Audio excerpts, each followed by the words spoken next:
Salut à tous, mon bureau Linux, suite à une discussion sur le gaming Linux français, sur Linux et le libre en général, donc je mettrai le lien vers cette vidéo dans le descriptif de la vidéo. Donc on avait vu que Audacity a été racheté, on va dire, par le groupe Muse Group. Donc dedans, il y a d'autres logiciels, tels que le logiciel open source musical MuseScore.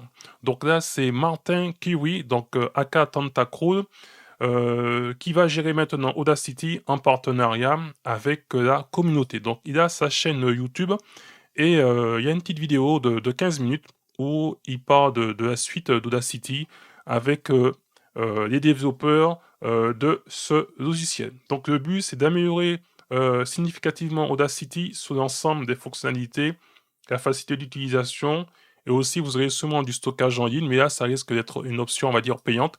Et je vais vous rajouter aussi, donc un excellent article sur minimachine.net qui explique le pourquoi du comment, surtout la question est comment se fait-il qu'un logiciel libre peut être racheté. Donc on voit qu'avec le créateur d'Audacity, donc Dominique Mazzoni, donc il avait déposé au début des années 2000 la marque Audacity afin de la protéger.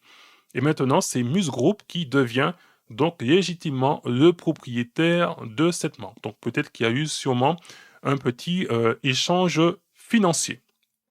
Donc on voit, comme je vous ai dit, que ce youtubeur Tentacruel qui va être maintenant en charge de l'interface, qui est en charge de l'interface de MuseScore, qui va aussi s'atteler au dépoussiérage d'Audacity. Donc ils vont fournir des développeurs, des concepteurs pour cela. Et puis combien ça va nous coûter dans cette histoire? Eh bien pour l'instant, normalement, ça devrait rester gratuit et open source. Donc je pense que ça va faire comme ça a été fait avec MuseScore. MuseScore était, on va dire, un logiciel libre gratuit. Et celui-ci a été racheté par le site web Ultimate Guitar en 2017. Donc ça permet, on va dire, de créer cette partition de musique. Donc comment ça s'est passé avec MuseScore? Donc les développeurs du logiciel ont été engagés en tant que consultants pendant 1 an avant que l'entreprise ne se développe en embauchant de nouveaux talents. MuseScore est toujours libre et gratuit. Donc je pense qu'avec Audacity, ça risque d'être pareil avec les développeurs historiques, ils risquent d'être des consultants. Et puis peut-être qu'après, ben, ils vont avoir de nouvelles personnes pour pouvoir apporter de nouvelles idées et faire avancer un peu plus rapidement le projet. Donc je sais que ça a fait un petit tollé parce que pour pouvoir lancer, on va dire, les nouvelles versions d'Audacity, il y avait une question de télémétrie qui a été mis en avant. Donc ça avait fait un petit peu de tollé. Donc n'oubliez pas qu'Audacity, c'est pas seulement sous Linux, c'est multiplateforme. On peut le retrouver sous Windows et aussi sous Mac, même si on va dire ces deux autres systèmes d'exploitation ont d'autres logiciels aussi pour faire tout ce qui est, on va dire, retouche audio. Donc on va regarder avec Muse Group. Donc ça, j'ai oublié de vous mettre le lien Muse Group, du moins MuseScore. On va voir comment est ce logiciel. Voilà.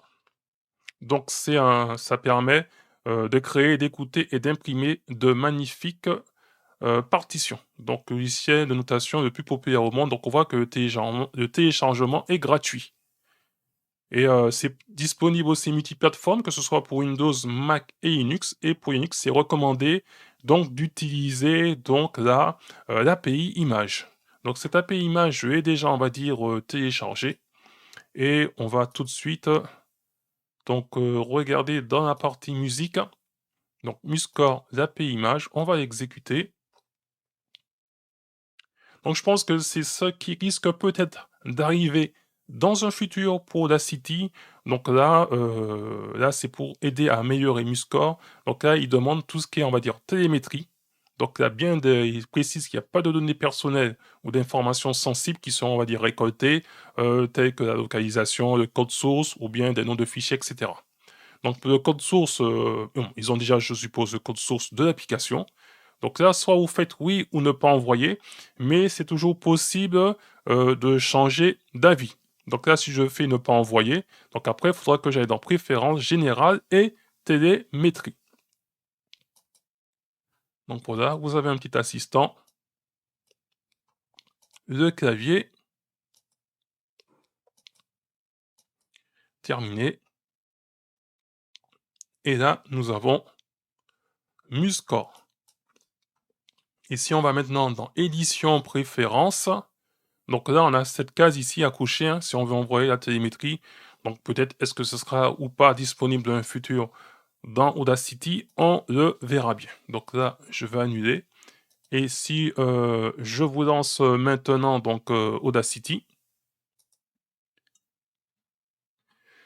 Donc Audacity, donc c'est la version 3.0.2. Donc pour l'instant, on n'a pas encore, je suppose, d'options comme cela, mais vous voyez, j'ai pas d'option pour l'instant payante. Donc comment ça va se passer? Risque d'avoir des options payantes pour certaines fonctionnalités, telles qu'enregistrer peut-être, dans le cloud certaines données. Donc à voir comment ça va se passer. Donc si vous n'étiez pas au courant, donc maintenant, donc Audacity est la propriété donc du groupe, Muse Group, dans lequel on retrouve le logiciel, libre, MuseScore. Donc voilà, je ne serai pas plus long. Je vous dis à très bientôt pour une prochaine vidéo et en attendant, gardez la forme et la santé. Bye bye.